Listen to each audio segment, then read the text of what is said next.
What happens when your worst fear becomes your reality?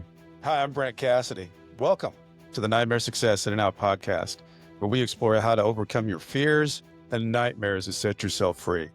We're going to be exploring this topic with guys I was in Leavenworth with and others who survived their own nightmare. These stories can be inspiring, sometimes sad. There's some humor, but hopefully you can come away with a nugget of something that'll help you knock down some of the prisons you built up in your own mind. All right, welcome back, Nightmare Success and Out listeners. This is where you come for what happens when your worst fear becomes your reality. How do you adapt, survive, overcome, set yourself free? Folks, I know I sound like a broken record, but it really does help when you follow, subscribe, share, like this thing up. It helps the show, and I appreciate it. So who are we talking to today? Well, I want to first give a big shout out to Jessica O'Brien. Of those who listen to the show week in, week out, Jessica O'Brien was actually the guest last week on Nightmare Success. She introduced me to my guest this week, Pamela Winn. And wow, I started doing, and as I always do, like, get into the research of who I'm talking to and what they've done. And oh my gosh, what Pamela has done is nothing short of absolutely remarkable, which you would think, well, there should probably be a movie made. Well, there is. There's some short films that have been made, and she's won these short films. One was called the Winn Movie. There was another one called The Box. There's another one called Counted. That's just a very small fraction of what this woman has been able to accomplish. But just to give you a little bit of background, she's a single mother with two sons from Atlanta, grew up in Georgia. She has numerous degrees, mostly in nursing, but in other things. In 2009, Winn, then a registered nurse, was convicted of bank fraud and sentenced to 78 months in federal prison. She was 6 weeks pregnant at the time. This just took my breath away when I was reading through this. But she fell when she was shackled and she miscarried. I mean, I can't even imagine what kind of trauma that was for her to go through at that time. After getting released, Pamela founded RestoreHER to advocate for women who have been or are currently incarcerated. And she's pushed for legislation successfully for banning shackling and solitary confinement for pregnant people. And she's assisted in passing dignity legislation in more than 12 states. It's funny because I just had somebody on, Tyler Foster, who was part of this organization that she co-founded, the formerly incarcerated college graduates network. He's a great guy. He's in law school and very, very involved. And this is something that Pamela founded. So it's just very cool. The other thing that I think is amazing, the awards, I'm talking about, the film festival winner stuff, but Forbes listed the 50 over 50. Pamela Winn was on that impact list in 2021. She has been featured in Rolling Stones, Essence Magazine. She got the Presidential Lifetime Achievement Award in 2023. She's been at the White House for the Criminal Justice Reform Summit to speak on women's issues, on and on and on and on. Pamela Winn, and she keeps winning with what she's doing with reentry. I can't wait to unpack all that. I can't wait to talk to Pamela because her story is absolutely fascinating. Before we do, I want to recognize our show sponsor, Autoplaza Direct. Who likes spending a couple weekends walking car lots, looking for a car? Then you spend 4 or 5 hours in the dealership to buy a car. It's kind of like a root canal appointment. There's a better way to take away all that pain and hassle getting a car. It's called Autoplaza Direct. They're your personal car concierge. Just tell them the car you want, what you can pay, and they'll go find that car for you. Negotiate your best price. They also offer you warranties and financing. It's all full service. Go to autoplazadirect.com to get started with your personal car concierge. It's the new hassle-free way, the car buying experience you deserve. Autoplaza Direct. Tell them Brent from Nightmare Success sent you. Pamela Winn, welcome in. How are you? Hi. Well, I am so glad we before we got started here, Pamela had some contractors that were coming. She had to rustle up the dogs, and I think that we've got everything settled now, so that I think we're good to go. We're in a good spot. Yeah. Well, Pamela, I want to go back because some of the things I just mentioned, it didn't go back into the young Pamela Winn. Right. the growing up Pamela Winn. Can you take everybody back to the young Pamela Winn? What was going on in Sure, your life then? sure. So as you mentioned, I am born, raised, bred. I am all things ATL, Atlanta, Georgia. Proud to be from Atlanta, Grady baby, all of the things that make, me an authentic Atlantean. Um, And as I was saying, being from the South, being from Georgia, we're the cradle of the civil rights movement. So basically, it's like I feel like I was born fighting, because of where I come from. And my family is what's considered a typical Southern family, meaning that they were low income and uneducated. The highest level of education was eighth grade for my family. In your So, family at that time, Pamela, that yes, was the highest that was the achievement highest. level. Wow. So I grew up with an aspiration to change my generational dynamics, and education was the first bullet on the list, which is why I have such a number of degrees because education is important to me. And what I learned through education is that knowledge is power. Knowledge can take you wherever you want to go if you know things, despite the titles, because they can be stripped, but what you got right here Hey, cannot be take away taken. your brain. Exactly. So that was always a key thing for me. So growing up, I did well in school. I've always been a creative. I enjoy drawing, painting, writing. You So were I just showing always me did the those paintings, before we started. Yes, It was and you were painting, I think, for your mom or your grandmother my while you were grandmother. Yes. I mean, really good paintings. Do you paint, Pamela, like, as a hobby, or do you do it, like, once a week? How often do you do your painting? So I would love to do it all the time, every 'Cause you're day. really good at it. That's my goal in life right now, to Yeah, get to a point where I just have that kind of time yeah. that I can just draw, paint, and write because that's what I enjoy doing. But right now, I do it in my free time. Whenever I got some extra time, which is not often Yeah. lately. But Well, I'm working toward it. so going into you did good in school, you're Yes, I was a first outperforming. generation Yeah. high school graduate, college graduate, homeowner, all of the things that, we are taught that these are the things that you aspire to do Aspire as to. that makes you a successful adult. Right. Those things were on my list and I completed all of those things, first generation. What what part of in your education were you thinking, nursing? Was it always there? Did it grow as you were getting into college? Like, because that's a profession, takes a lot of, they think doctors have a lot of education that has to be done, so do nurses. So Right. how did how did that come into play for you? It wasn't my first choice. So, as I said, with my background growing up during I guess, the crack epidemic or whatever, unfortunately, my mother fell subject to that and, had a drug dependency. And already I have a brother that's 4 years younger. Um, and because of my mother's criminal background, because my mother had been incarcerated a number of times when I was growing up. Because of that, I have always been like the caretaker of my brother and kind of like an adult kid per se. And And Pamela, yes, just not to gloss over that because that's a traumatic thing when yes. parents go to prison. How old would you have been when, your mom was going first time, second time, whenever? As early as I remember, being about 5 or 6 years old. Okay, so you were That's as young, early as I can really remember. young. And during those times, as I say, I would be responsible for looking after my brother. We would stay with different relatives when we were younger and something happened. But then we got to a point where I did not like staying in other places. Because, after a while, you kind of you wear out your welcome and you Yeah. don't. it's not a comfortable feeling.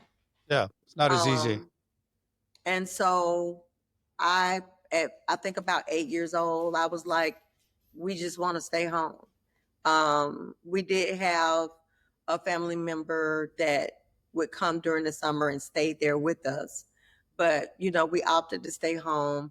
I was about in my teens when my mother developed her drug dependency, and during that time, eventually, my mom ended up losing everything.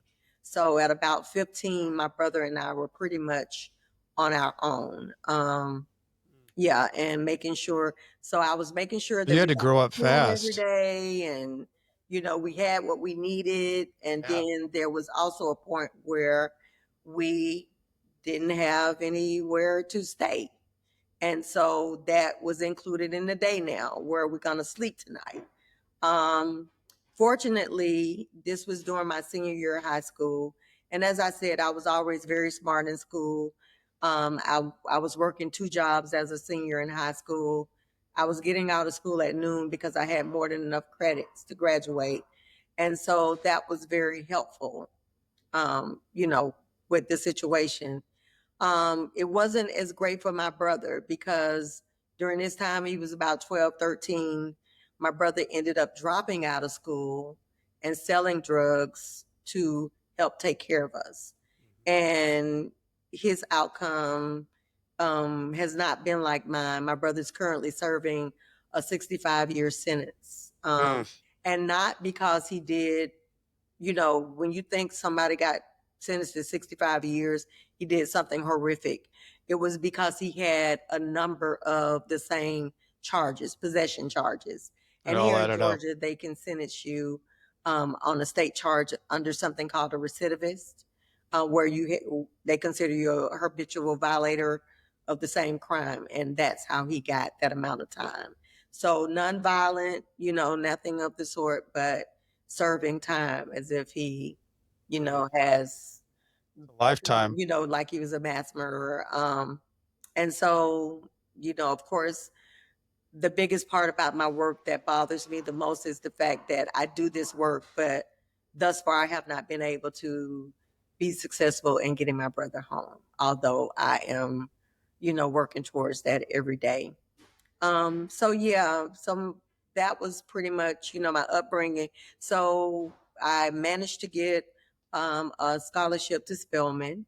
During that time, this was the first year Spelman had initiated a dual degree program in partnership with Georgia Tech, and I got selected for it. So I started out with my major being aeronautical engineering. Oh my gosh, Pamela. Well, that And doesn't surprise me. yeah. So Spelman, so the way it went, you attend Spelman for 3 years, and my major there was biology. And then the last 2 years, I would follow up with the engineering at Georgia Tech. However, when the 3 years were up, um, it was expensive. And Yeah. again, I was taking care of myself, my brother, and I couldn't afford it. And one of my best girlfriends was like, she came, gave me this pamphlet. She said, "Have you ever thought about nursing?" And I was like, "No, I haven't." So my second choice of career path, if I couldn't be an aeronautical engineer, was to be a surgeon.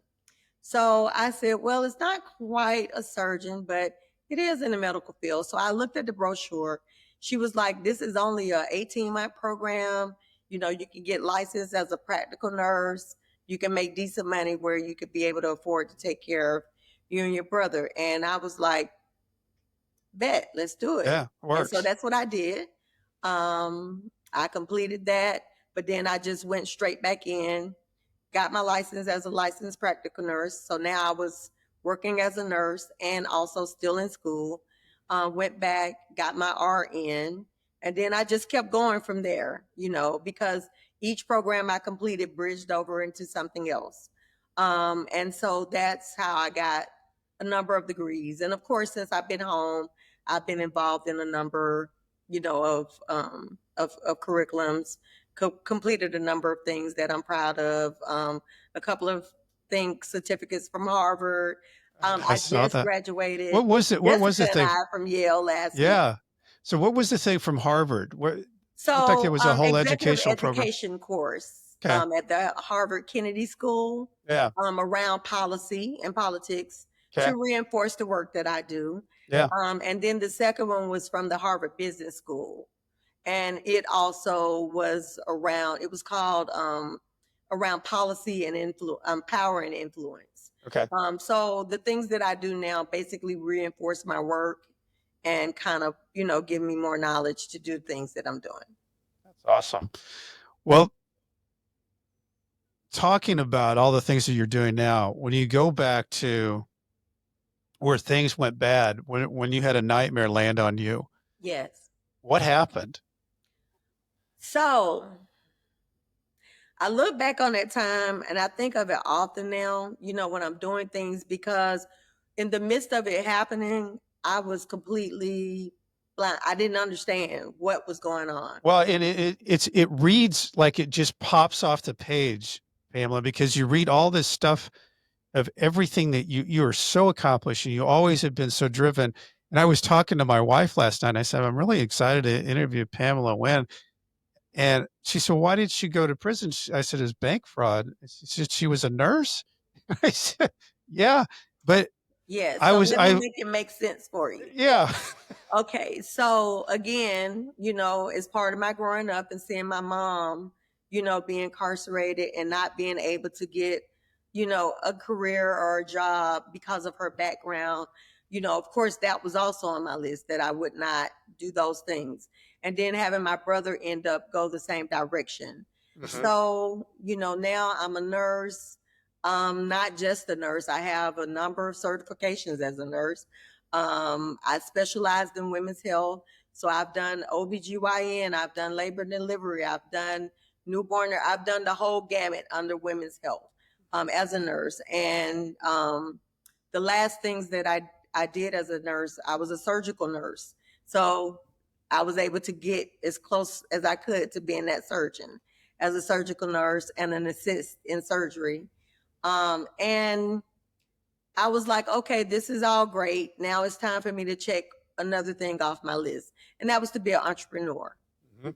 So I started my first business. The business was a perinatal service. And what that did was I basically worked with obstetricians to care for my business cared for the socioeconomic issues of the women while he focused on the maternal health of the woman. Okay. So basically, Sounds like a great idea for starting a yes, business. because during my studies as a nurse, specializing in women's health, Georgia has always been one of the top states for horrible maternal infant mortality. And so I had studied that, and what I knew from my own background and what I was reading in my studies and research was that it was mostly because of marginalized women of color lacking socioeconomic resources that caused them to not focus on their pregnancy. But like I was saying, where am I going to sleep at night? How am I going to eat today? And if you have those concerns, the last thing you're worried about is going to an OB appointment for them to measure your belly. Right. That's at the bottom of the list. Right. So what we did was we we assisted the physicians in addressing those concerns, because another thing, as a from marginalized communities, if this woman is seeing her doctor monthly for maternal checkup, then that's the person that she's going to look to for help. So these women would be telling their doctors, oh, I don't have anywhere to live, can you help me with that? And they didn't want to be bogged down with those issues. They just want to be concerned about medical care. So when I brought this to them, of course they were on board for it. And the thing about it is, because I came from that community, I knew those women, Yep. I knew those areas, You knew the and I knew needs. the doctors. And because I was a nurse, I knew the doctors that worked with these women. So it was easy for me to generate, a population of clients. Sure. Well, the health department also decided to do this. So that labeled me as a private provider. Okay. And so when we would get our billing statements back, sometimes there would be clients that we were not paid for. And so when I would call in about it and tell them, well, we didn't get paid for this person, they would say the health department got paid. And I would say, but this is my client. I have documentation to show, I have a referral. And they would say to me, we don't have time to figure out who belongs to who. We pay whoever bills first. So in my naivety and my ignorance of, and being a first time business owner and not having like a foundation or guidance when I was having issues, I did what I had done all my life. I figured it out on my own. Mm-hmm. And what I figured out was I told my staff, well, instead of waiting until we see the latest to bill, when we get our weekly referrals, just go ahead and bill then. So that way we'll bill first and hope, and not miss out on getting paid for our patients. What I didn't anticipate was what if that woman didn't make her appointment? Okay. Now she hasn't been seen. Now we're obligated to follow up to make sure that we see her. And that was the part that I didn't think about. In the meantime, the health department was getting frustrated because we had all You were taking all the people, right? And the only time that they were seeing these women is when they went into the health department to get their WIC. And that's when they would bill for these women.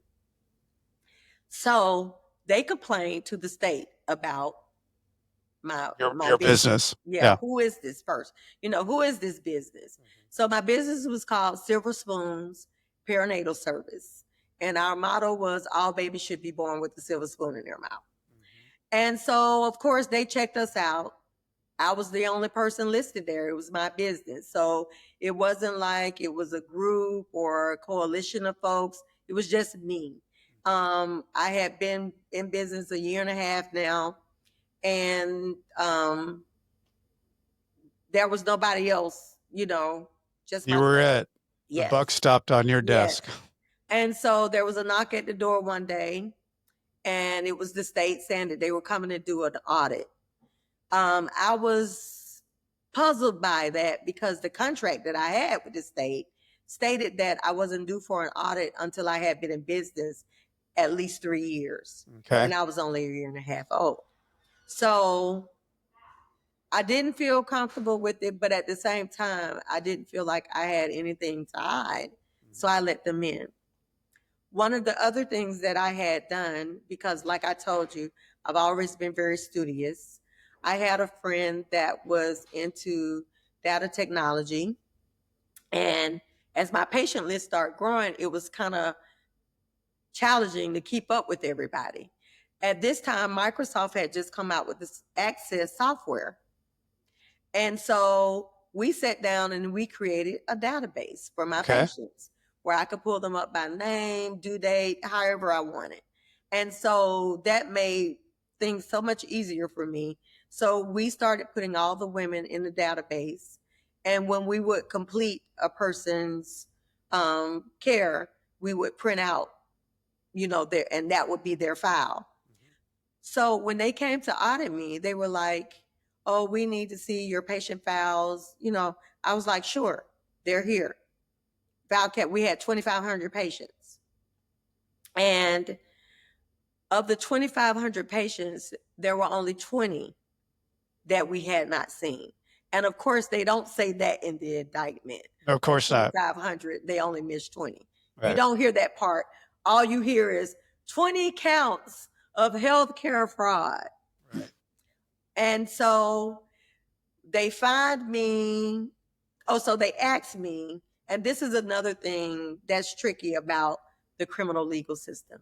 They kept saying to me, so mind you, I'm still working full time as a surgical nurse, and I've hired people to run the business. Mm-hmm. They're saying, if we ask this woman, does she know you? Will she know you? And I'm like, she won't know me. But if you ask her if she knows my staff, she'll know them. No, we're not talking about your staff. We're talking about you. And I said, I don't see patients. I work every day at Emory Hospital. I have a staff that sees patients. They didn't want to hear any, it was all about me. This is your business, you're accountable. If they, and I was like, well, I didn't, then they showed me documentation. I didn't document that. Someone on my staff did, but I was still here responsible for whatever was being documented. Right. Because again, it was my business. And basically, that's how my case went. Everything was on me, whether it was done or not done. And I'm sitting there confused because I'm like, we hear about companies all day where folks own businesses, but they have no part in the day to day because they hire people to do that. But yet and still here I am. I'm getting, just raked over the coals because I don't know these women, because these women, all of the things. And so they told me that they didn't expect for me to have any files. What they thought was I just had a list of names and I was billing insurance companies.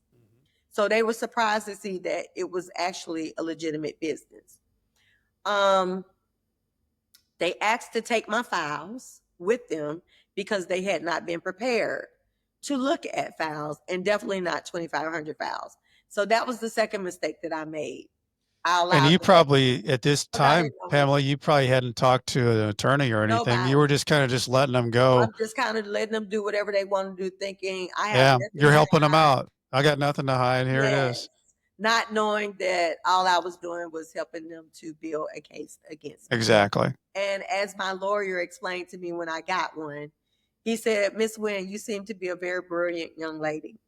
He said, what is going on with you right now is the fact that you have generated about $500,000 in a year and a half. But the only person, when you look up your business, that's benefiting from this money is you. He said, if you had been in touch with the powers that be in this space and they were receiving some type of compensation, you would not be sitting here. You are sitting here because you were very smart and they want what you have created. And that's the reason that they're refusing to give you probation, because you can still run your business on probation. Right. So it's not really you that they care about. They want the business. They want the business shut down. Yes. And so he said, so when you come home, he said, since you seem to be a very smart young lady, whatever you come up with next, just make sure you know all of the major players involved and include them, be inclusive of them, and you won't have to worry about having this problem again. I'll never forget him telling me that. And when he said that, and I sat down and I thought about it, it made sense on a lot of levels to me. Yeah. Because even my judge was like, I don't understand. I thought this was about the money that you say she owes. So why do you want her to go to prison? How long a process did all that take, Pamela, with you? It took years. Years. Yeah, it took some years. But the major blow was like, so then when I was on probation, and so this was like the first stint of it. So you saw bank fraud, but it's really healthcare and bank fraud. Yeah. So this was the healthcare part. I did the year and a half. I had 3 years on supervision. I came home. Now, what was different about my case that's not like most federal cases is I didn't have a forfeiture. Okay. My judge had ruled that everything that I owned of major value, I had purchased prior to my business, my home, my cars, all of those things. Okay. So he instructed them on whatever they removed out of my house. When they searched it, they had to return it to me. They were not happy with that. No. So the 3 years on supervised release, I was instructed to pay $100 a month. 25% of anything I made over $1,000. And that was it. Well, the probation, not my probation officer, but the supervisor, she was, for lack of a better words and just being real, a racist woman. So when she saw, all of the things that I had and saw that they were not able to take anything from me, and I came home back to my house, to my life. Even my nursing license. So you were able to get back into nursing. Yeah, even everything was still intact. She was not happy about that. About close to a year after I got home, first they attacked my nursing license, telling me I had to surrender it. And I was like, I will not. I worked hard to get it. So if you want it, you're going to have to take it. I will not surrender it. Then she wanted me to sell things that I owned. She wanted me to refinance my home, do all of these things to pay the restitution, which of course was like trumped up to the max. It was like what for 20 people that I owed back times 100, basically.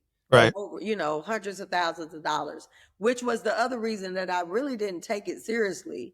When they said, I was like, there's no way I'm going to give you that kind of money, And then the next thing I know, I had been indicted. And the other thing I never understood is it started off with the state.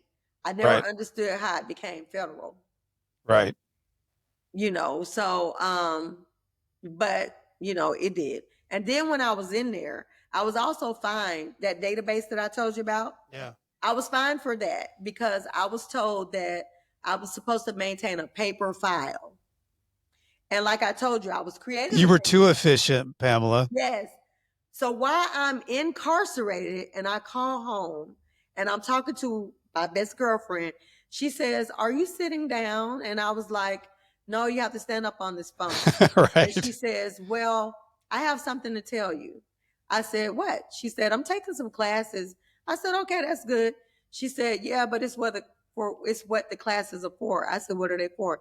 She said, "Well, there's going to be a new law. There's a new law that just came out that says that all medical facilities have to have their files computerized." I said, "Do what?" She said, "Yes, what you're sitting there for. It's the law down that everybody has. Everybody's got to do it, but you get to sit in jail over it." Yes. So it made me feel like people sitting in jail for marijuana charges, but marijuana is legal in the state. That's right. That would be horrible. Yeah. And there's a lot of people that are. Yes. Yeah. Okay. So So the bank fraud came from. Yeah. So the bank fraud came from when this supervisor, this probation, she just kept pressing me and pressing me. When you get your income taxes, you need to come back here and let me allocate where your money goes. I said, "Oh, you're going to give me my taxes? If you're going to give me my money, I'm an adult. I can allocate where my money goes. I know what my judgment and committer says. I'll make sure you get what you're supposed to get," which I did. When I got it, I gave them the 25% and I allocated my funds where I wanted them to go. She was not happy about that. She petitioned the judge to have me arrested at that time, but he refused. He was like, "She's paying. She's doing like she's supposed to do. Not going to do that." Right. So the bank fraud came in because they were pressing me so hard that I started another business. It was a towing and transporting company. But I was not comfortable with sharing anything with them because of the way that they were handling me. So I just put things in friends and family's name that belonged to me. And so that's where the bank fraud came from, because all of the money I had under my grandmother's name. And they said that it was fraud because I made it, the bank assumed that my grandmother was part of the business. Yeah. And had her name on, the business accounts. So that's where the bank fraud came. Well, and but so that they one were ended so up angry because they felt like I was too smart for my own good. Yeah. They labeled me as a criminal mastermind, which my sons thought was the coolest thing ever. Yeah, I mean, that should be the name of your book. But I was Mastermind, just mastermind. Yeah, I was like, that's not the coolest thing ever because it comes with more time. Right. So that's how I ended up with 78 months and serving. 78 months. So Pamela, my gosh, that's a lot of time. Yes. I mean, what did you think? Was that your plea bargain? Or did you go to trial? You went to trial. I didn't go to trial. I did. I pled to it wasn't, what was it? They call it I forgot the term they used for it. So, but in general, you didn't go to trial, so you ended up with the judge having to determine on Well, your they asked sentencing. for 90 something months. Okay. So that was, again, that was my judge saying, I'll go in the middle. Yeah. You get 78 months. What is going through your mind? Because I mean, obviously, you went through this piece before this bit before that was a year and a half or whatever. Now you're looking at 78 months. Yes. Pamela, what are you thinking? Well, initially, I was thinking that when I got there, that this is not going to last too long because I only had 10 days left on supervised release. Okay. So I was like, so what, I was like, what are they going to do to me? I only got 10 days left. But they held me for 18 months investigating me for Wow. new charges, So which is you were in county jail for 18 months while they were investigating you? yes, I was in Oh, it was a private facility, but okay. they held me for 18 months while they investigated. They took me back to court 4 times. Because every time they thought they had something, they brought me back to court, and then I would be like, oh, that's not anything. Like, for example, remember I told you I put everything in friends and families thing. Mhm. They brought me back to court and was trying to charge me with identity theft as a new charge. But then my friends and family were like, we know that she has our Right. information, used our It's name. not theft when you Yeah. know that you're actually using each So other's then it was names. like, oh, we need a continuance. Send me back, till they find Good something. Lord, 18 months is a long time in Yes. jail. And then when I asked my attorney, how long can they investigate? He said there's no statute of limitations. They can investigate you as long as they want to. So that wasn't a help. Of course, they were refusing to allow me to be out on bond. And so all of the things that happened to me with my baby, I hadn't even been convicted yet. I was just being held. oh, so and I'm trying to think, well, we're talking about time spans here. Yes. How old would you have been when you were going through this nightmare of a All of this circumstance? started in my mid to late. I want to say I was about 37, 38. Okay. Yeah. And did you know at that time, Pamela, that you were pregnant as all this was Not at going all. on? Wow. Not at all. I found out there when they were doing It the shackled medical you. intake. Yeah. And they asked me when was my last menstrual cycle. And I told them, oh, it's probably about a couple of months ago. They were like, a couple of months. I was like, yeah, but that wasn't alarming to me because it was normal for me to be late. So I Right. didn't panic whenever I would be late. I was like, yeah, a couple of months ago. And so they were like, well, we have to give you a pregnancy test, if it's been more than a month to be sure. And I was like, sure, fine. And so I took the test. Um, and like I said, when they gave me the test at the time, the room was just full of chatter, laughter, of the staff talking. But then the room got dead silent, and it was just a lot of tension. But I didn't know what was going on because no one had said anything to me. And so then she said to me, "So what pregnancy is this for you?" I said, "Excuse me." She said, "What pregnancy is this?" I said, "What do you mean?" I said, "What did that test say?" She said, "The test said positive." And my mind just went all different kind of directions. I mean, Did at you the have time, your two boys at that time? yes, I had my Yeah. boys. They were 14 and 16. Okay. Um, And at that time, I had been involved in a 3-year relationship with someone, a very loving relationship. We had been discussing a future to getting married and all the things. So there was a part of me that was so happy and excited.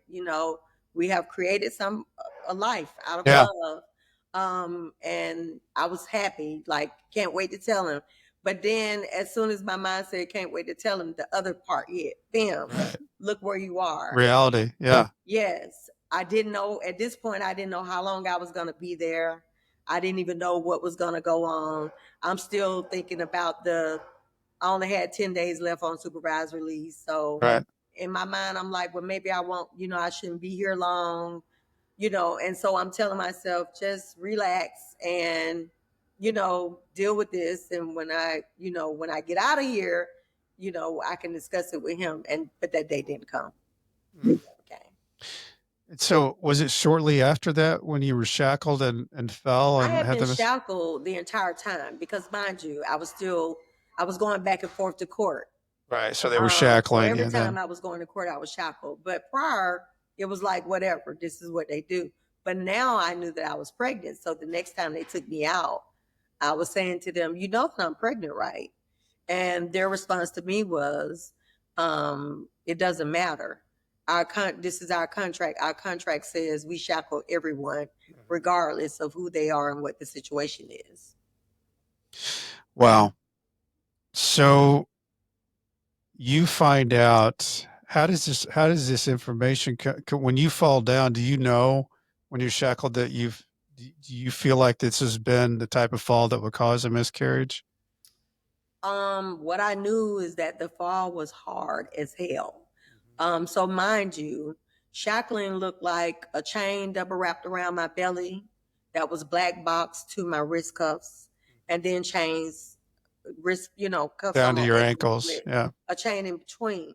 So when I fell, it was no way to break the fall. So it Right. was like a tree Yeah, falling some type people of fall. break their teeth and stuff, that I've Yeah, had people on here that have talked about being transferred, and older people that have fallen and there's no way to break the fall. it was a very hard fall. I remember laying there, I could just hear my ears ringing, and everything was kind of blurry for the first, few seconds. That's how hard the fall was. And then I just felt, someone touch me, but it was two officers, two of them picking me up on both sides. And they just set me on the van. And when they set me on the van, I was waiting for them to say, we need to take her to medical. They said nothing. Mm. They didn't even ask me if I was okay. They just we just went on to court. When I got down to the federal building, I'm thinking somebody's gonna check me. Didn't happen. Even when I got back, no one still checked me. No one still asked me, was I okay?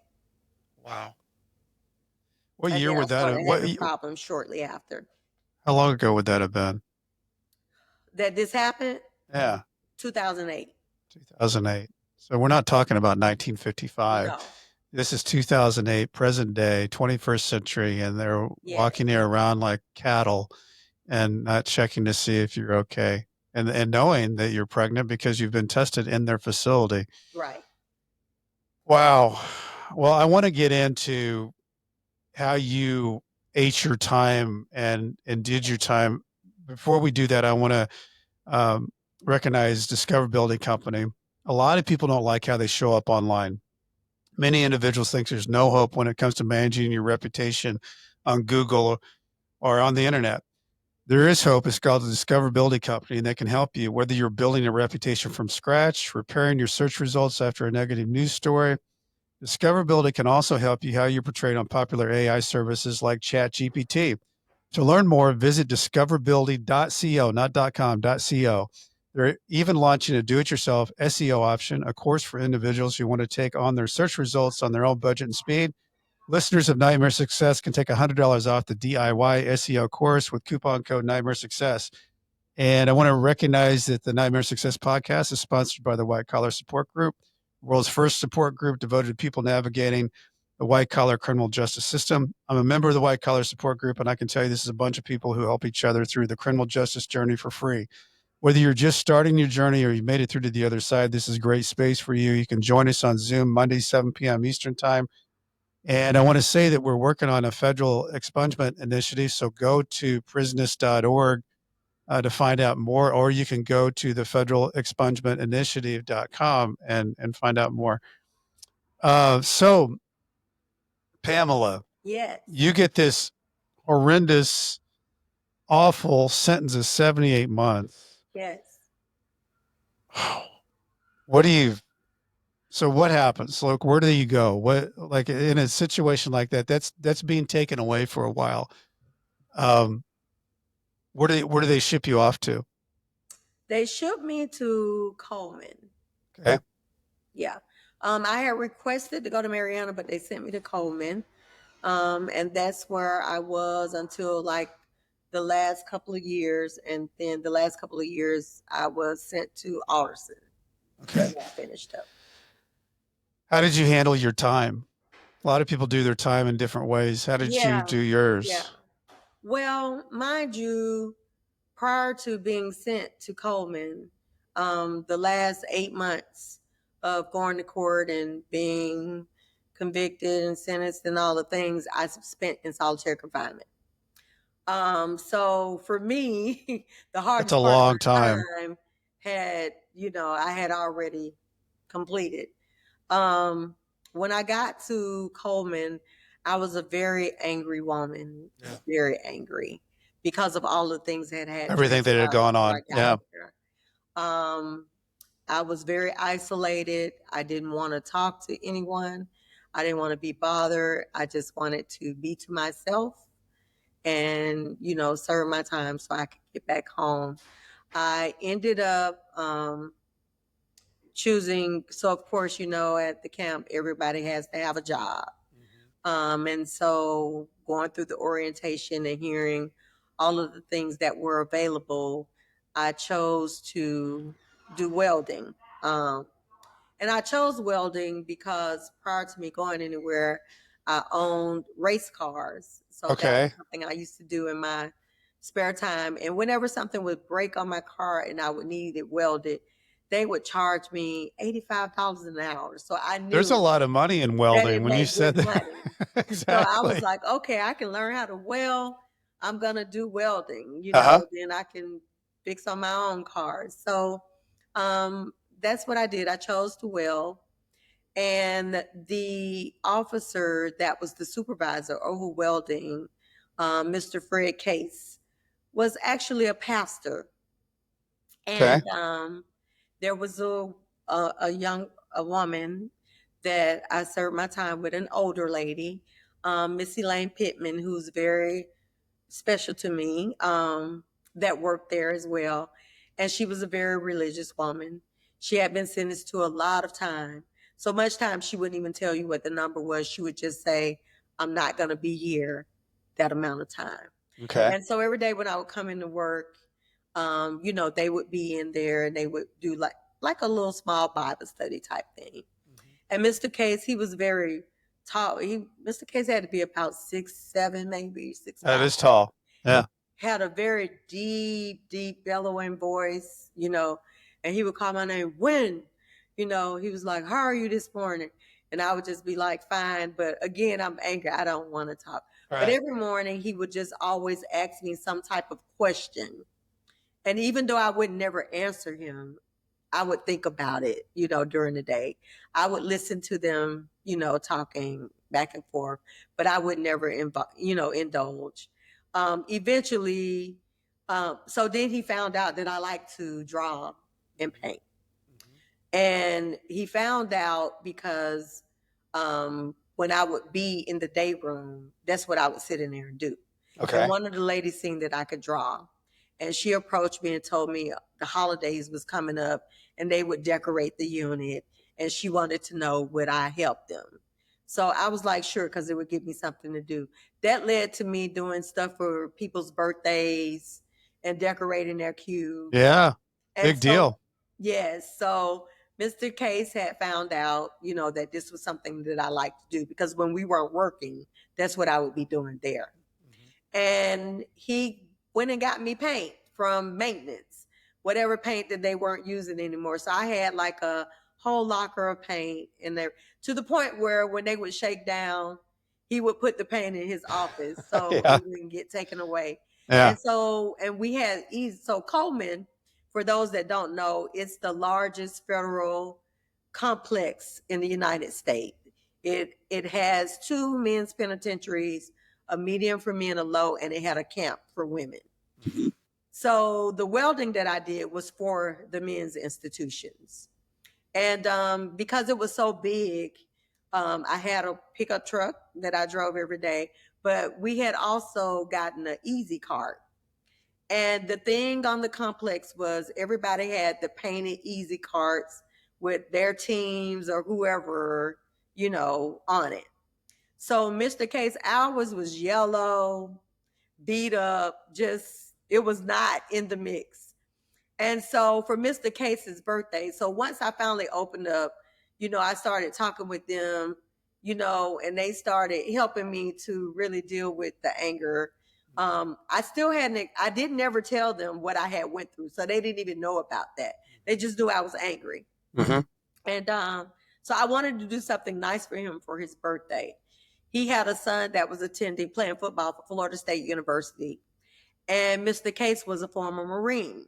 Okay. And so I painted our Easy Cart. I did it in camouflage, burgundy and gold, black camouflage. And then I put the Seminole Indian on the front of it. So we had the best the best ride on the complex. I remember some of the other officers coming in to see it and talking to Mr. Case and saying, which one of the guys painted your car? And he laughed, like I said, he had a very deep voice. He bellowed out a real deep laugh. He said, one of the guys, he said, Pamela Winn, come in here. And he said, this is who painted my car. And they didn't want to believe that a female had painted the car and it looked better than all the other cars. That's great. But yeah, so that's how I spent my time, welding. Yeah. I had said to myself, well, when I get home, I can make one-of-a-kind furniture pieces. But Mr. Case was like, no, you're going to learn how to make a grill. I said, I don't want to make a grill. He said, grills go for $3,000 and up. These customized grills. He said, you can make one grill a month and live comfortably. So you're going to learn how to make a grill.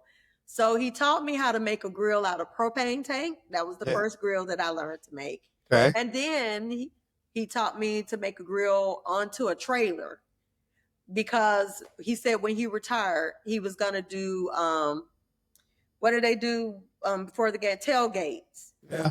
The big grills for tailgating. Huge deal. And if you need a job, when you get home, you contact me. I'm going to have you paint all the college decals that are going to go on the trailers. Perfect.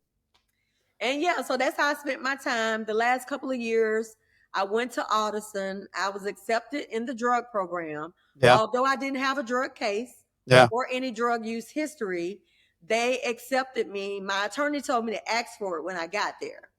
And I'm glad I did, because although I didn't have it, they said because of my mother's addiction, family, and, other family, that I was high risk for addictive behavior. So they allowed me to join. And so I was sent to Audison for the drug program. Okay. So Pamela, you get close to about 6 months of, this 6.5 years you're in.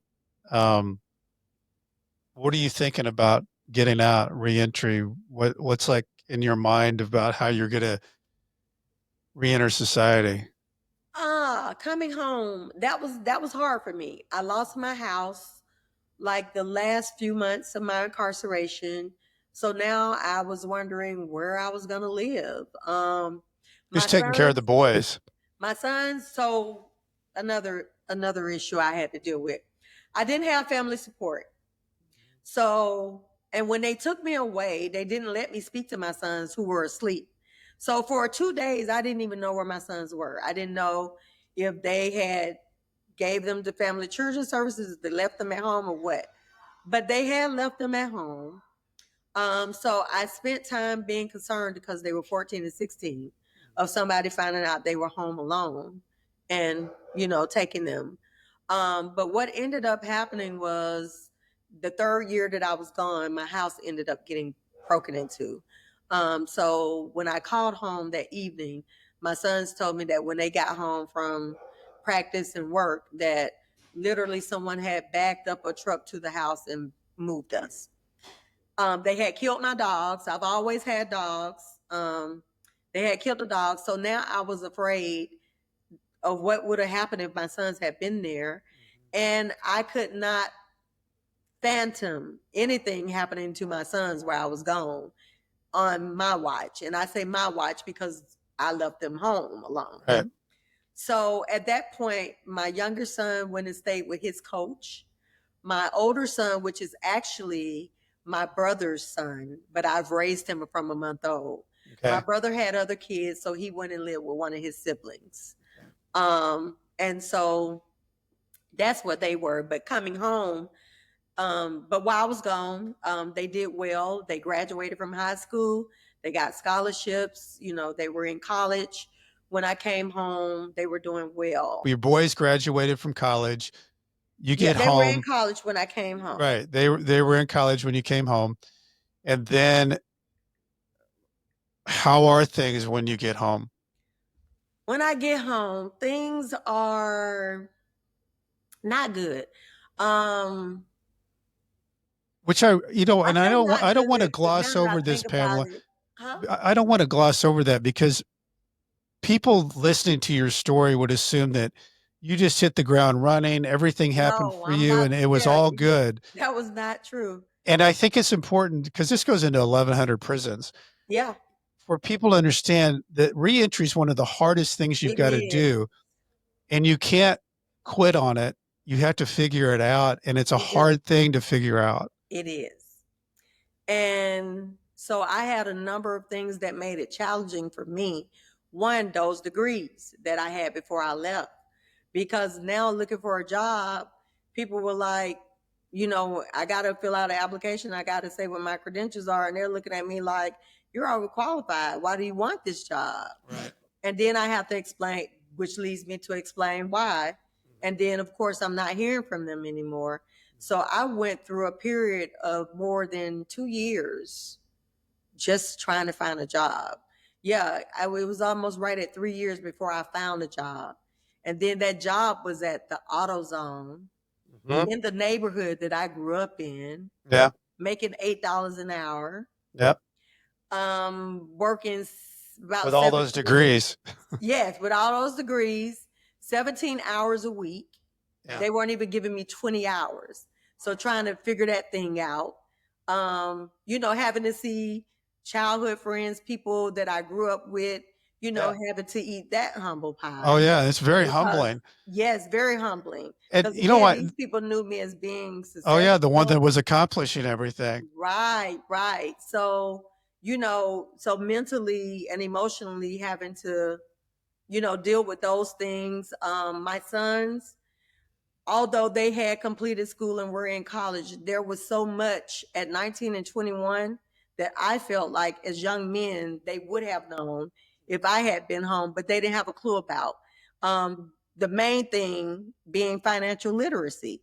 They were young adults now, but they had no clue about, you know, credit, you know, maintaining their own home. They had no idea about any of the things that they should have been entering into at this age. So basically, and I couldn't be mad because it was nobody else's obligation to teach them anything. I Right. just had to be thankful that they housed them. Right. You know, everything else was on me. So now I was feeling urgency to educate my boys and put them in the space that I felt like they should have been at 19 and 21. So I was dealing with that. So, you know, and trying to and having them with me now because now that I'm home, and that's another thing that happens to women when we get home, is like you're here now, here are your kids. You know, time's up. Um so, you know, we stayed and trying to figure out where we're going to live. Because again, I had lost my house. Here in Georgia, it was very difficult to get a place, rent a place if you have a criminal background. Trying to get a place in my son's names was even more challenging because they were 19 and 21. So Right. people were expecting them to be young and partying and didn't want to rent to them. Mm-hmm. So that was a challenge. So then I had to turn to friends to do it for me. And in that, when something happened at the house, I couldn't pick up the phone and call the landlord or the property management company because I'm not on the lease. So I would have to wait for them to do it. They're not living there, so it's not urgent to them. They're going to get around to it when they get around to it, but I'm living in it. So it was urgent for me. So that was hard. Everything you just said is something that I think a lot of people don't know, like the jaw-dropping statistics of like unemployment for people that are returning from prison is at 27%. 27% is higher than the unemployment rate in the Great Depression. So we live in a world of in reentry where and then somebody who's returning from out of prison is 10 times more likely to be homeless than anyone else. Yeah. So those are shocking statistics that's just something that you are dealt that hand when you get home, and you have to get really creative on how you get past these 44,000 barriers of laws that are on the books that allow someone to legally discriminate against you. Right.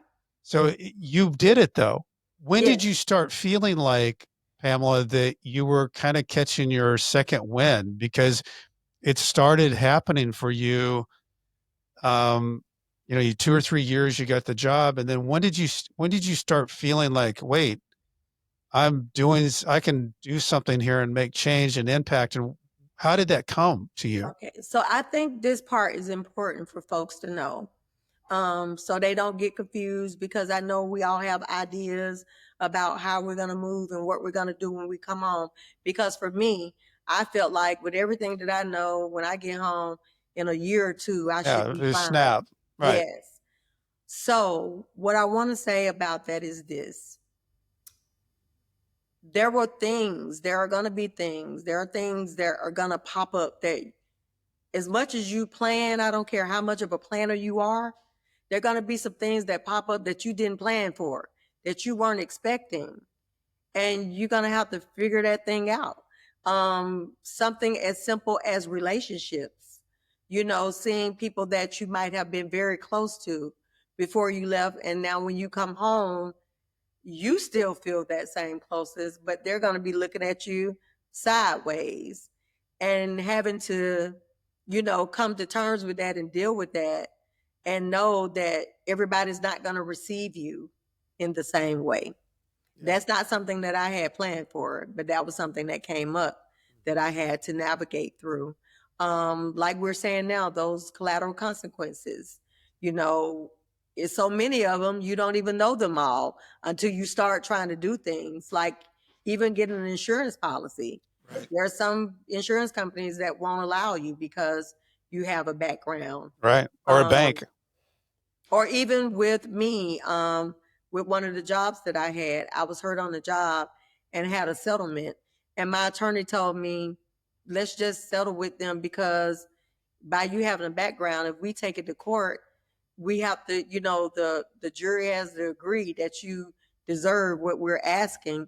And if they hear you got a background, people's opinion might be, oh, she's a criminal, she don't deserve anything, and you might not get nothing. So, just things that you don't think about, that come up that you have to deal with. And yeah, it's gonna be hard. For me, I had special conditions of my supervised release.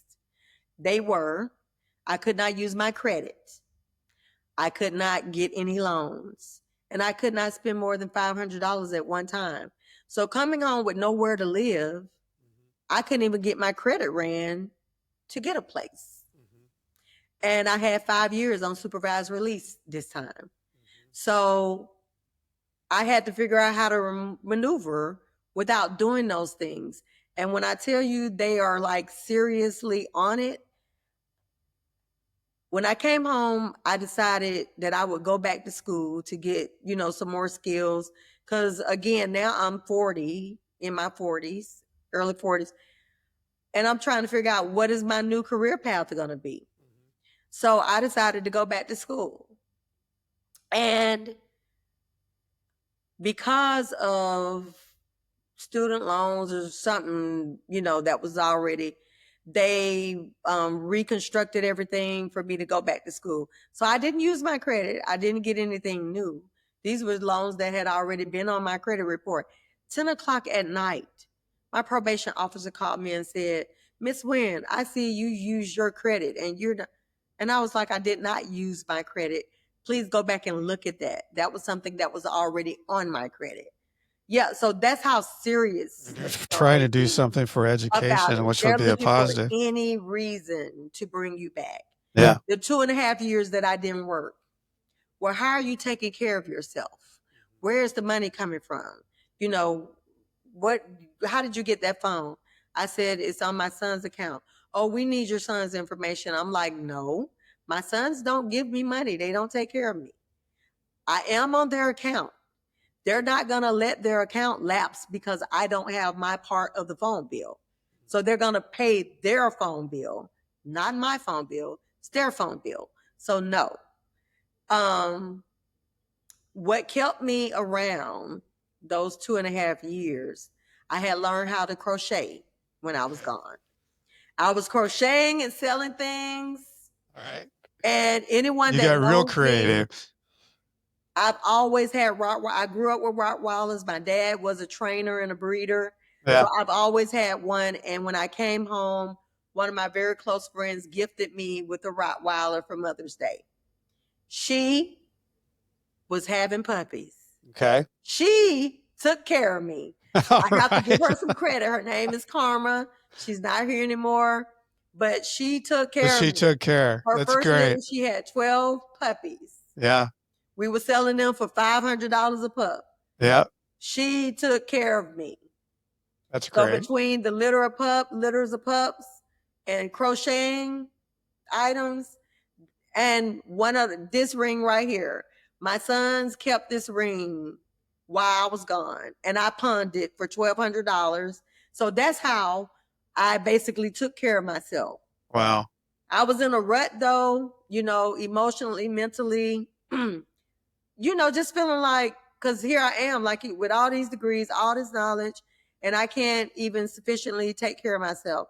So what kind of woke me up was my best girlfriend said to me one day, she called me, and I hadn't talked to her in a while. And I was like, you know, where you been? What have you been up to? I haven't talked to you in a while.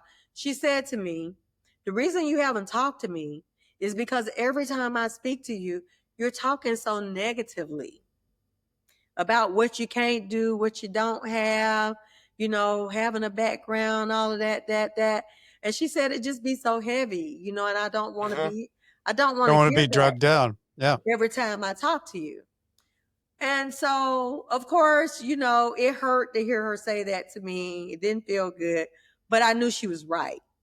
And when I hung up with her, I decided that I needed to address that. What I did was, and this may be helpful to somebody out there, I sat down and I made a list of all the things that I could do. And I said, I'm going to focus on the things that I can do and stop talking about what I can't do. And on that list, I put on that list getting a CDL. I was like, well, there's no collateral consequences over me getting a CDL. So if I get a CDL, that can help me get a better job. Sure. Because at AutoZone, the guy that used to deliver the products every week, he drove a tractor trailer. And he was telling me that, you know, they had a training program that if you had a CDL, you could get in. And he made decent money. So I studied, and I know people take all these classes to get CDLs. You don't have to have a class. I read that manual 3 times when it took the test, and I got my CDL permit. And that landed me a job at the city of Atlanta. Okay. So now I was making $13 an hour.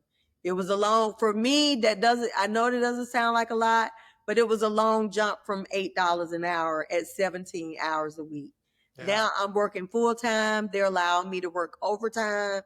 And now I could see a little light, you know, I was making enough money where I could do some things for myself. And so that was the turn for me, starting to focus on things that I could do and pursuing those things. And that's when things picked up for me. And so once I got to a point where I felt like, as far as where I'm laying my head, you know, those basics, eating, you know, a place to live and all those were covered. Now I wanted to go back and focus on what I had went through when I was incarcerated. And that's when I started pursuing what had happened to me. And who did you get in touch with when you decided you were going to enter that world? The first thing I did was I started contacting attorneys. Okay. Talking about a lawsuit. And I was told that there was nothing I could do because the statute of limitations had passed. Okay. And so then I was like, okay, that was a no. I started hearing about different organizations, that were advocating for things around women. I started talking to those organizations here in Georgia, and one of them was called Spark Justice. They were the first ones I spoke to. They told me that they had been working on anti-shackling legislation for about 12 years and Wow. never was able to get a committee hearing. So they had got exhausted from it, and wasn't doing it anymore. They had given me the name of the legislator that was working for them, and her name was Keisha Waits. She's still in the political space here in Georgia. And so, everywhere I was going, I was getting told, no, no, there's nothing you can do. But fortunately for me, and more help for folks out there, I'm not a person that accepts no as an answer. And you have to have that attitude, because you're going to hear no A lot of no's, right? so much. That in itself can be discouraging for you and make you Sure. feel like forget about it. But you just have to hold on to, I'm not accepting no, and continue to exhaust all of your options. And that's what I did. So I joined Just Leadership Fellowship. That was the first fellowship that I ever received, leadership organization that, taught me leadership principles. I was able to connect with other folks across the country that were directly impacted, involved in the work. And that's when I started learning things. And that's when I met a guy named John Perry from change.org that talked to me about getting my story out. At that time, Senator Cory Booker, former Vice President Harris, and Elizabeth Warren had a federal bill that they had been working with the National Council for Incarcerated and Formerly Incarcerated Women and Girls on, called the Dignity for Incarcerated Women's Act. When I did that petition, we got over 100,000 signatures in less than a month, I'm sorry. Which is a Less than a lot of month. signatures, Pamela, in And it less got than a Senator month. Booker's attention. Uh-huh. He came on, he put a comment on the petition. He reached out to change.org about getting in contact with me. He brought me to DC, to Capitol Hill, to meet with me. What was that like? That was, so mind you, I mean, again, you I had come gone from, basically from a federal prison to trying to search for a job for 2.5 years and getting something at AutoZone, getting a full-time job, and now you're meeting with a senator in Washington, and for D.C. me, it was even deeper than that. Again, I come from a family that was uneducated, low income. We did, voting and politics were not a priority in my Right. house. That was secondary than trying to just It get wasn't by. even secondary, because I'm gonna tell you how far-fetched it was.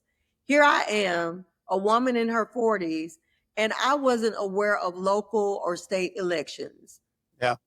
I'm thinking Yeah. the only time we needed to vote was for the president. Right. So that's how far removed I was from all of this Everything that else that I'm was going doing on. now. Yeah. So yeah, it was like Capitol Hill, Big stuff. what am I going there to do? What is there? Yeah. But I was going. Um, and yeah, it was very mind blowing. I didn't know what to expect. I was very nervous, very anxious, about how was I going to fit in? What was I going to need to be saying? Am I going to be doing, what I need to do? Because I wanted to make sure I got it right, because this was very important. Yeah. Big moment. And yeah, so I got there. I met with Senator Booker.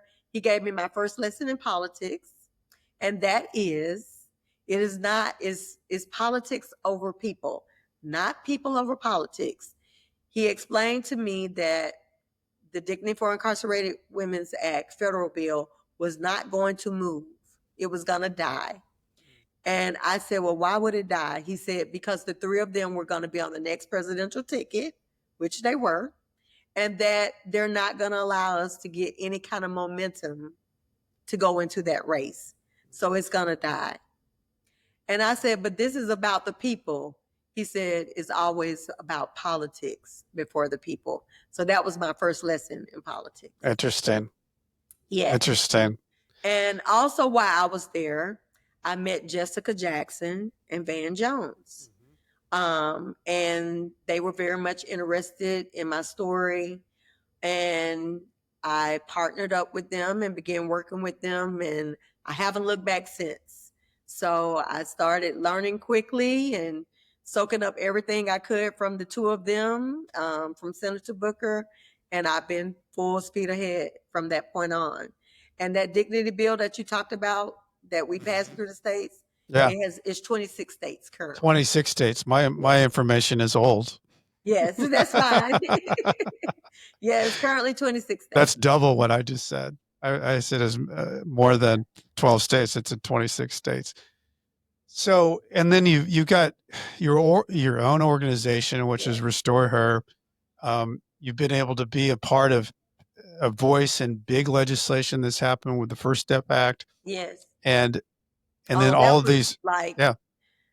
the First Step Act it was it was everything. I say that because I think about all of the turmoil and the angst around being involved in it. You know, from other directly impacted folks Yeah. that didn't support it because it was the Trump Mhm. administration and all of the things, which I understood. But I also understood that I served federal time. I also understood that it's very hard to get anything passed for Yeah. criminal reform on a federal level. Yeah. Yes. It's And almost like impossible to think that yes. that many people came together and got it passed Yes. on as a bipartisan bill is unreal. Yes. So when Jessica and Van, approached me about being part of it and asked me, would I like to include, my language around women in the bill? Of course I did. These were the women that I Sure. was there with, Yeah. So I definitely wanted to offer something for them. So yeah, and in that having to go to the White House and speak. What was that like, Pamela? Because I mean, each and every step that we're talking about here is so many steps away from this federal prison you were at. Yes. You know, what did I that remember feel like getting walking in there there? to the White House. I didn't go with anyone. I was by myself. Um, and when I got inside, I didn't know where I was supposed to be going yet. And I just remember wandering the halls. It was empty. No one was there yet. I don't know if they were all in another room somewhere else, but Yeah. where I was, it was only me. I just remember wandering through the halls, walking into each room. The rooms are massive. The ceilings are like so high.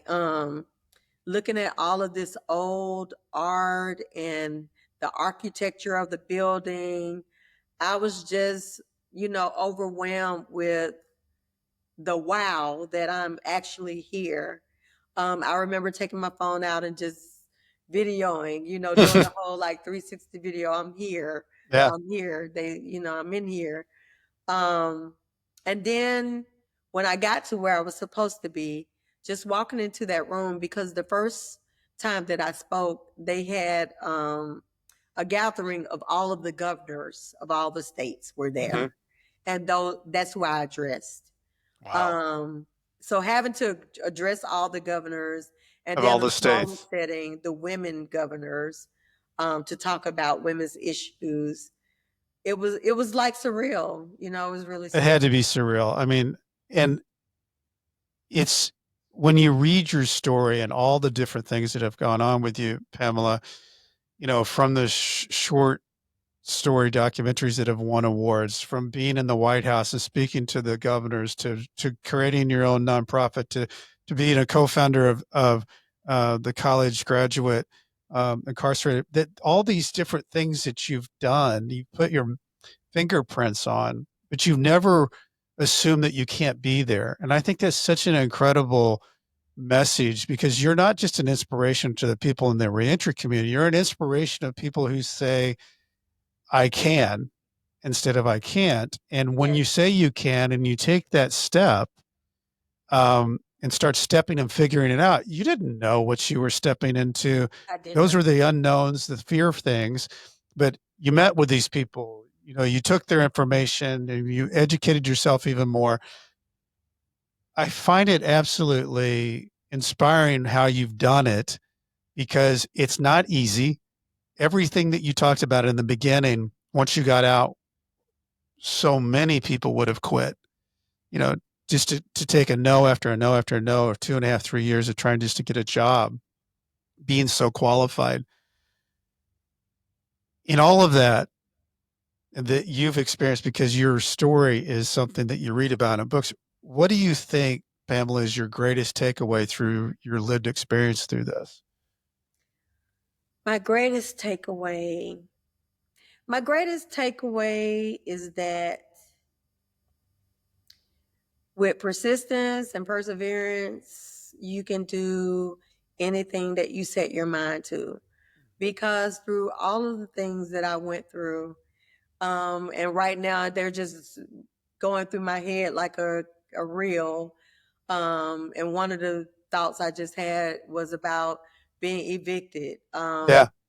You know, I had a friend that was helping me out with a place to stay by introducing me to someone that had a nonprofit that helped people, homeless people, and they had a contract with an apartment complex. And we had a studio, me, both of my sons, and my dog Karma. We were all sleeping on the floor next to each other, paying this guy $300 a month, and found out that he was not paying the apartment complex. And we get a knock at the door unexpectedly in the heat of summer telling us we were being evicted. And I'm showing them money orders where we've been paying, and they're saying, but he didn't pay us. So you got to go. So, I mean, there was so, just, it was a lot. So, no, it was not easy at all, but You didn't give up. I couldn't, giving up is not ever an option. And the reason why it's not ever an option is because if you give up, you're So dead because it's there's over. nothing else after that. It's over. I mean, But I've if you always keep talked about, going, people think that rock bottom is the end. It yeah, is, unless you get up. right, And there's really, it does become binary when you hit rock bottom. You yes, can stay there, and like you said, you die there, become stagnant there, or you just get up and start figuring out what that thing is that you don't know what you're walking into. And I think the other thing that's interesting about your story, Pamela, is that you didn't really know where you were going to end up. You went back to school. You thought maybe this could be helpful.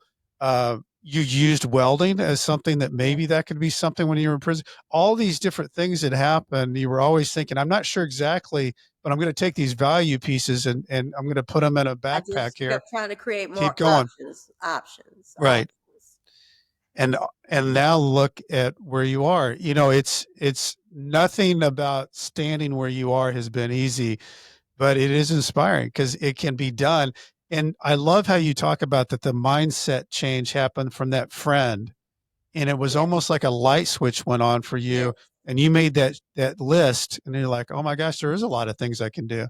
We got the CDL license, and then all of a sudden, things start changing. And that, yes. to me, all those things are so instructive, Pamela, for people who are listening, because it's not like a magic wand. No, You took pieces and kept stepping forward with it. Not that you didn't get knocked down, you just kept getting back right, up. You just kept getting back up. I right. love it, Pamela. This has been a great conversation. If people want to get involved with Restore Her with you, what's the best way to go about that? So our website is www.restoreher.us. They can follow us on social media, Instagram, Facebook, at restoreher.usa. X, formerly Twitter, is restoreher underscore USA. Okay. My personal social media pages are my name, Pamela Winn, Winn, or at Winnologist. And that's a whole I nother like story that that. my son created. Yes, that's something that my son created. I like Winologist. That should be the name of your book. Yeah, and so that's the best way. Email info at restoreher.us. So those are Awesome. the best ways to follow what we got going in and get it. I love the passion of the way where you lead this stuff, and it's everything's action, and nothing sits back and waits. And that's why your nonprofit's a lot different than a lot of those that are out there. Yeah, and that's my personality. I'm not big on talking. I'm let's make it happen. Let's go. Yeah, let's go.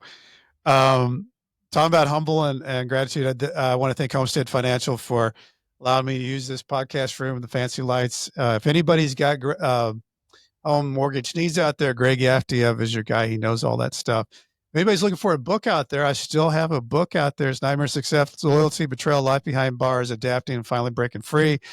Check me out at brentcassidy.com. I spell it wrong. It's with a TY, not a DY. As I used to say to my people when I was writing my emails back and forth from Leavenworth, stay strong. I'll do the same. Pamela Winn, Winnologist. I love it. I love your story. I love everything about what you're doing. Thanks so much for sharing. I think people are going to get a lot out of what you just talked about today. I appreciate you inviting me to be here. I hope that, my journey is helpful to others and, able to help them navigate and be as successful as they would like to be. Well, if they listen to any part of your story, Pamela, they'll get something. You threw it all out there. It's all out there. Yes. Nightmare Success, in and out.